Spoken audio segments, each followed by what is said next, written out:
this is an iHeart podcast. Guaranteed human.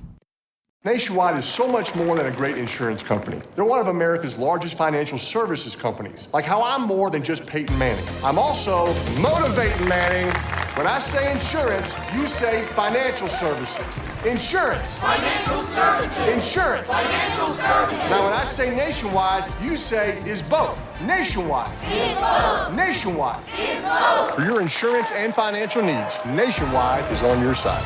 Nationwide Investment Services Corporation, member FINRA, Columbus, Ohio. This is Julian Edelman from Games with Names. As a fellow dude, do you ever get that not so fresh feeling in your butt? That's because you're probably using the dry stuff to wipe. Wet, extra large, flushable dude wipes get what toilet paper leaves behind in your behind. You wouldn't clean the tail end of your truck with dry paper towels. So why would you wipe with dry toilet paper? Wetter just cleans better. There are no more dingleberries, no more itch and irritation, just a deep, down the seam, confident clean. So don't fumble the ball with toilet paper. Stop being an a-hole to your b-hole. Drop the toilet paper. Available on Amazon and major retailers nationwide. Dude wipes, best clean, pants down. This is the Late Round Podcast with your host, JJ Zacharisa.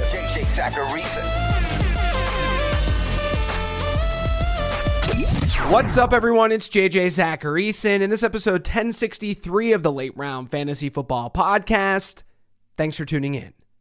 Before getting into the trends this week, I want to send another reminder about the Late Round newsletter. The season might be ending soon, but during the offseason, I'm still sending out research, I'm sending out articles in that newsletter all the time. Not only that, but over the next month through the end of the season, I'm still sending out the 15 transactions newsletter, the data dump, and then David Kitchen does a wrap-up email at the end of each week. Also, with that newsletter, you'll get notified when I need to add to existing content. For instance, with yesterday's 15 transactions episode, I sent out an email letting people know that I had missed Devin Singletary as a transaction. My current man cold is making my brain work a little bit slower, so I missed Singletary on the transaction show. But I did add it later on, and then I sent that notification via the newsletter. Anyway, check it all out, lateround.com. It's absolutely free. Just click newsletter at the top of the page. Now let's get to these trends. We now have another data point with this Patriots backfield journey, and it's not the best one for TreVeyon Henderson managers. In Week 12 against the Bengals, the game where Ramondre Stevenson returned to the lineup, TreVeyon Henderson had a 72% running back rush share and a 12% target share. He had great peripherals. But against the Giants on Monday night, that running back rush share, it fell to 48%. That was his lowest mark since Week 8. Meanwhile, Ramondre Stevenson saw a snap share go from 31% in Week 12 to 61% in Week 13. Henderson's fell from 64% to 48%. Now, the Patriots were clearly trying to get Henderson involved in the pass game. He had a 13% target share. He's had really good target share numbers over his last 5 games. So that's good. That'll keep him afloat in PPR leagues. The problem, though, in Week 13, Ramondre Stevenson still ran more routes than TreVeyon Henderson. I mean, at this point, it's a pretty unpredictable backfield, and it's highly unlikely we're going to see the Week 10, Week 11 usage from Henderson that he was getting without Stevenson. With that being said, and I've noted this before, both players can be fantasy relevant. Henderson's the kind of back who can make splash plays. So 12 to 15 touches in a game can still give him a ceiling. And their schedule is still really good. They've got a bye this week, but then it's the Bills, Ravens, and Jets to close the fantasy season. That's not bad. But yeah, if I were coaching New England, this split would favor TreVeyon Henderson more. I don't think Henderson should be like an 80% running back rush share player. And he's had his issues in pass pro. But I really think that he should be in that like 60-65% range. Not just by the eye test either. Just look at what happened in Week 13. Henderson had 3 of his 11 rushes go for 10 or more yards. Stevenson didn't have any. Henderson had a rushing yards over expected per attempt rate of plus 1.4. Stevenson was at minus 0.1. Henderson had a 45.5% success rate. Stevenson was at 25%. On the season, it's completely night and day. Rushing yards over expected per rush. Henderson, plus 0.6. Stevenson, plus 0.1. Yards after contact per attempt. Henderson, 3.6. Stevenson, 2.5. 10-plus yard run rate. Henderson, 9.3%. Stevenson, 5.9%. Success rate. And this is a binary thing. It's either you were successful on a run or you weren't successful. This is a metric that a player like Ramondre Stevenson should be good at. But Henderson has a 42.6% success rate. Stevenson, 29.7%. You can only do so much as a fantasy manager. As I always say, running back comes down to how a team just wants to divvy up a backfield. And right now, despite the talent discrepancy, this is what New England wants to do. And it's likely because they just want a bruiser back there who can pass pro. But if you want more takes on pass protection, I did tweet about it on Tuesday. You can check my Twitter account at LateRoundQB. That pass pro stuff is for another episode, though. Now, I know I say all of that about the Patriots' backfield, but it's not like they've been bad offensively or anything. Clearly, things are working. I just am arguing that it can work even better. And a similar argument can be made for Stephon Diggs. His usage recently has been really awful. Over his last 2 games, he's seen target shares of 9% and 13%. That's after having 28% and 33% target shares in his 2 games prior. And one of the big issues, he's quite literally just not being used as much. In week 12, he had a route share of 54%. That's horrible. That was his lowest route participation rate of the season. In week 13, it was not that much better. It was 61%. This could very easily be a game script thing. Or the Patriots just saving Stephon Diggs. We'll see what happens if they fall behind in some games. But Diggs has the highest yards per route run rate on that Patriots team. He clearly could be doing more. Chase Brown had a fine Thanksgiving game from a fantasy perspective, but there's no doubt that Samaje Perine being back is hurting his ceiling. In his 3 games without Perine heading up to week 13, Brown had snap shares of 95%, 83%, and 90%.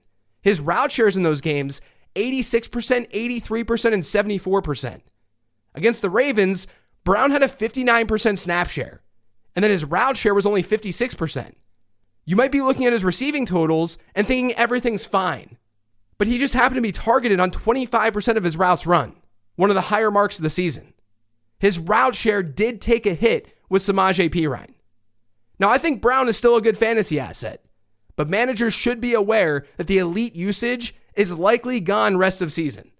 Now it's just pretty good usage because Samaje Perine's back.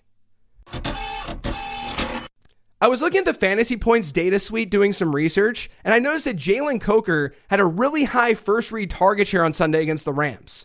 So I went back and I dug into it even further. And because of his 5 first read targets this past week, Coker, over the last 3 weeks combined, he's tied with Tetairoa McMillan with a 22% first read target share. Coker scored 11, 6, and 17 PPR points during that time frame. Now, he's still playing about half of his snaps from the slot, according to PFF. But his route share, it's still been better than Xavier Legette's of late. The Panthers are still dead last in the league in pass rate over expected, so he's probably not easy to trust. But Coker's someone to at least have on your radar right now. Or at least, he's someone to watch for dynasty purposes. Speaking of the Panthers, we should probably talk about the biggest trends-related storyline from Week 13, or arguably, which is how that backfield was split. Rico Dowdle has now seen his running back rush share drop in each consecutive week since Week 9. He was at 86%, then 79%, then 67%, and then this past week, 51%. Chuba Hubbard actually played 58% of Carolina's snaps to Dowdle's 44% against the Rams. We haven't seen that happen since Week 8. And to be honest, Chuba was better. He looked more explosive than he has all year. And he's now had target shares of 14% and 11% over his last 2 games. Unfortunately, this just kind of sucks for fantasy football. It makes Chuba Hubbard usable and better, and it makes Rico Dowdle worse. And it makes both players not as predictable and usable overall. It's a full-blown split backfield. This is what I say all the time, though, on this show. When you're not talking about elite talents, and Rico Dowdle is not an elite talent, but when you don't have elite talents, those players are always fragile in fantasy football. Sometimes they can really pay off, but sometimes you also just go back to a split backfield because coaches won't give a player like Rico Dowdle the benefit of the doubt. It's not like he's Jonathan Taylor, where Jonathan Taylor, if he has a down game or two, he's still going to see a big workload because it's Jonathan Taylor. Taysom Hill only played 12 snaps on Sunday, and that was really big for Devin Neal in particular. Neal saw an 81% snap share, which was a season high. He handled 74% of the team's running back rushes, and he had a 58% total rush share too. The week prior, that number was 28%. And his route share went up from 69% to 71%. I mean, realistically, we're talking about bell cow numbers for Devin Neal. It would just be nice if this offense were better so he could actually capitalize. But right now, he's like a volume-based flex play without Alvin Kamara. The lack of Taysom usage was really good for him. The Dolphins have gotten a lot more run-heavy recently. From weeks 1 through 6, Tua Tagovailoa averaged 30.3 pass attempts per game. Since then, he's been at 25.5. And this isn't simply a game script thing. Miami had a plus 4% dropbacks over expected rate through week 6, according to Fantasy Life data. That ranked 4th in the NFL. Since then, since week 6, they've been at a minus 7% dropbacks over expected rate. From week 7 through now, that ranks 3rd lowest in the league. Devon Achane is doing more work on the ground as a result. He's seen rush attempt totals of 22, 21, and 22 over his last 3 games. Those are 3 of the 4 highest rush attempt totals of his entire career, and they've come over the last 3 games. Keep in mind, too, Dolphins running backs, according to my numbers, they have a top 10 fantasy playoff schedule. When a player's in a bad offense, in order for that player to do well in fantasy, he needs to see even more volume than a player in some ordinary offense. Breece Hall as a Jet, he needs to see a ton of volume. And throughout this season, he's seen a pretty good workload. But Isaiah Davis has often been involved. Well, in week 13, that really wasn't the case, at least not as much. Hall saw a season-high 89% snap share. That was the first time he'd been above the 80% mark all season long. That resulted in a 100% running back rush share, which was also the first time that he saw all the team's rush attempts in a game. Now, he still annoyingly isn't seeing a ton of work through the air. Since Braylon Allen's injury, Hall has just an 8.7% target share per game rate. That was 18.2% with Braylon Allen. But more volume can't be a bad thing. The problem is that their fantasy playoff schedule is kind of rough. They have matchups against the Jags, Saints, and Patriots. Those are 3 teams that rank well into the bottom half of the league as matchups for running backs by adjusted points allowed. I'm a little bit concerned about Oronde Gadsden. The Chargers have had their issues with the offensive line, and Tucker Fisk ended up playing a little bit more in week 13, likely to help out with blocking. That resulted in Oronde Gadsden seeing just a 68% route share. That was his lowest mark in a healthy game since week 5. If the Chargers are in positive game scripts, we might see more of this. But here's the good news.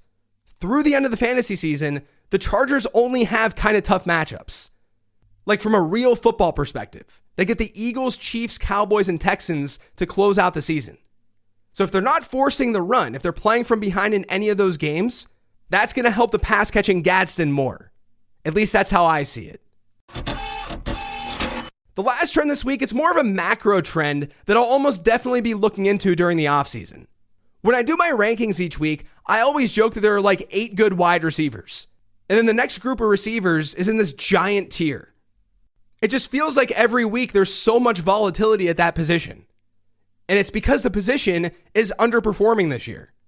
Since 2011, the wide receiver 12 by PPR points per game has averaged 16.1 points per contest. Only once has the wide receiver 12 fallen below 15 PPR points during that time per game. This year, the wide receiver 12 by PPR points per game, it's A.J. Brown. He's at 14.7 points per game. But like I said, the top of the position is performing fine. In fact, the wide receiver 6 by points per game right now is Jamar Chase. He's just over 19 points per game. The average for the wide receiver 6 since 2011 has been 18.4. So the top guys are overperforming versus where they've typically been at. We saw the wide receiver 12 is well under the normal mark. The wide receiver 18 is currently at 13.4 PPR points per game. Since 2011, the average wide receiver 18 has been at 14.9. And no season has had a wide receiver 18 perform this poorly. To put all this another way, if you've had good production at wide receiver, like Rashee Rice, Jackson Smith and Jigba, Puka Nacua, George Pickens, Drake London, Jamar Chase, Devontae Adams, Amon-Ra St. Brown, maybe CeeDee Lamb and Nico Collins. I mean, those are the guys who are giving you such a great edge over the rest of the position this year. If you have those players, those guys are very, very valuable because it's hard to find that production at wide receiver this season. It's going to be really fun this offseason investigating all of that. That's it for today's show, though. Thanks to all of you for listening and for putting up with my voice. If you get subscribed to the Late Round Fantasy Football Podcast, make sure you are by searching for it pretty much anywhere podcasts can be found. And don't forget to follow me on Twitter and on Blue Sky at Late Round QB. Thanks for listening, everyone. I'll be back in your ears tomorrow with the Weekly Sleeper Show.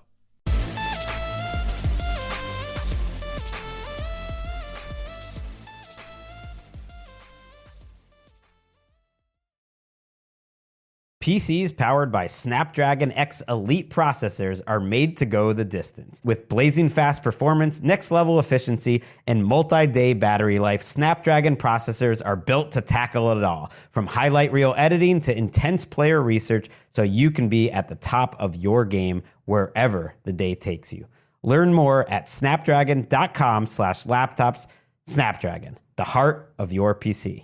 Battery life varies significantly based on device settings, usage, and other factors. Nationwide is so much more than a great insurance company. They're one of America's largest financial services companies. Like how I'm more than just Peyton Manning. I'm also motivating Manning.